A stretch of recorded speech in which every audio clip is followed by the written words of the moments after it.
How much did Conor McGregor sell proper number 12? 600 million. 600 million. Cha-ching. Made $100 million from the Mayweather fight and just started rolling. Wow. It's worth $500 million.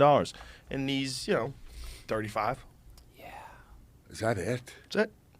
Yeah. Wow.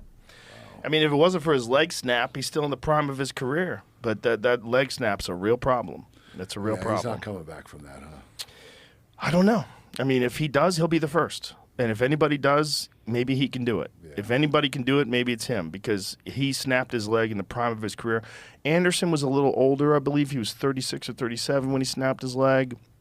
Chris Weidman was a little older. It's a hard one to come back from. Nobody really comes back from that one.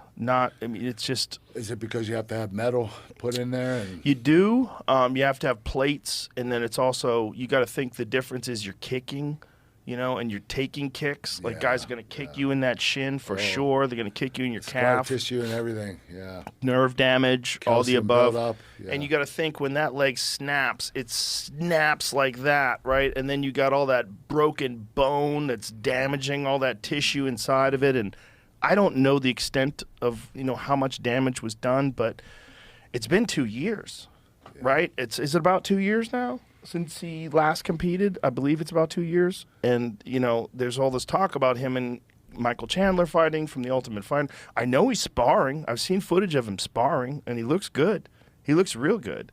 But he also looks saucy, so there's that. So, you got to get off that. And then there's a 6-month period where USADA has to test him randomly. Which I think that USADA thinks a mistake. I really think they should do all that in-house. Because USADA does stuff like, they don't do it anymore, but they were doing stuff like waking guys up at 6:30 in the morning, like the day of the weigh-ins, and testing them. It's fucking insane. Fucking insane. For world title fights. Right. Fucking insane. I just think that if anybody can do it, it's going to be Conor. If anybody is going to come back from that and fight again, it's going to be Conor.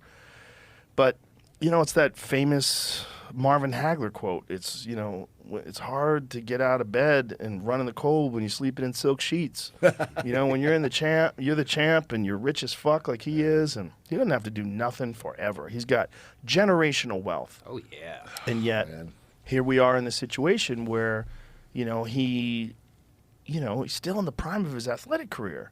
And he lost that fight to Dustin Poirier, but it was a great fight up until the moment his leg snaps. And so, well, you know what? He is a different breed, man. He's a fucking savage. Yeah. He's a real savage. I hope he comes back. I mean, it would be an amazing story.